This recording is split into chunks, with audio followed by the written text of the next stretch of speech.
All right, so now that we've seen how the regular freehand lasso tool works and how the quick selection tool works, I'm going to come over here and I'm going to grab the magic wand tool. Everybody's been using the magic wand tool for, eons and eons, but not everybody really understands how it does what it does. All right.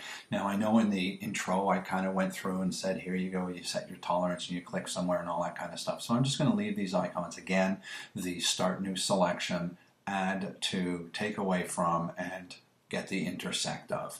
Something new with the magic wand tool in this version is it's actually having the point sample and 3x3, 5x5 and all those other averages actually applied to this tool as well. Never had that in the past, but hey, whatever. We'll take anything that can give us to make our selections a little bit better. I'm going to leave the tolerance set to 32. I have anti-aliasing turned on. Now, I think what I want to do is have the continuous turned on or contiguous turned on, and this is what Photoshop has on by default. And if I was to want to say I want to select the sky, well, I can come over here and give one click, and this is what I would get.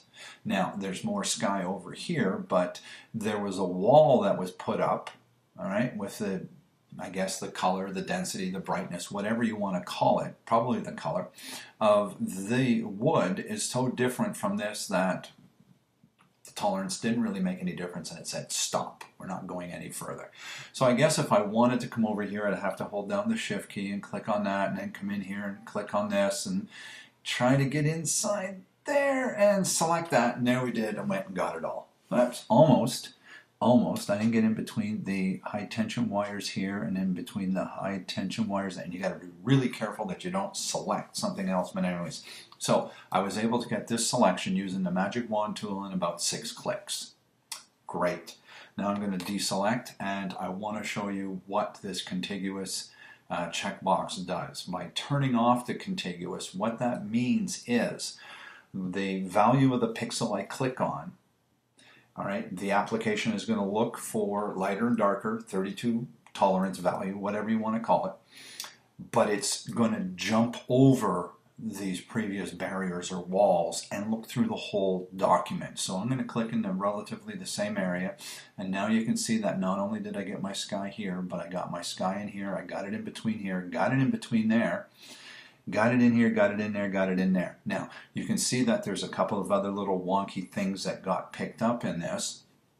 That's okay, because we know that we can grab the regular lasso tool, hold down the Option or Alt key, and then just come in here, and I'm just going to come in and make a big sweeping kind of a thing around here, just to grab all that to take it away. And now I have to just zoom in with my eyeballs, looking to see if there's any other little flyaway things. And there's a couple of them right in here, and I think there's a couple up in there. So I just have to zoom in a little bit, and I'm going to hold down the Option key, and I'm just going to come in here, do this to get rid of those stray guys, and then I'm going to hold down the Option key, and I'm just going to come inside here real close, and then along there and back up and over to that. And why didn't it work? Now that's working. All right. I don't know, maybe because I was so close to the edge. Who knows? Who cares? It takes 2 seconds to fix. And it looks like everything is good to go. There you be. All right. So this is another tool that we can use to allow us to make some kind of a change. So if I was to come in here now with the levels dialog box, and if I said that I wanted to darken my sky a little bit, I could take this guy and really start to darken things down, or I can move that and then just take the midtone and kind of move the midtones kind of like this. Actually, I'm kind of liking that. There's a before and there's after. Oh, this is looking really nice. And then prior to doing that, I might want to put a little feather on this guy. So I'm going to back out of that. I'm going to go under Select, Modify, Feather, and come in and give it a 1 pixel feather. Then I'm going to bring up my Levels dialog box, I'm going to bring this in to about here, and I'm going to take this down to about there, and then I can click on my preview. There we go. Absolutely stunning work of everything. This is beautiful. Love it.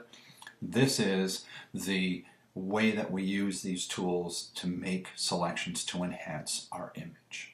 All right?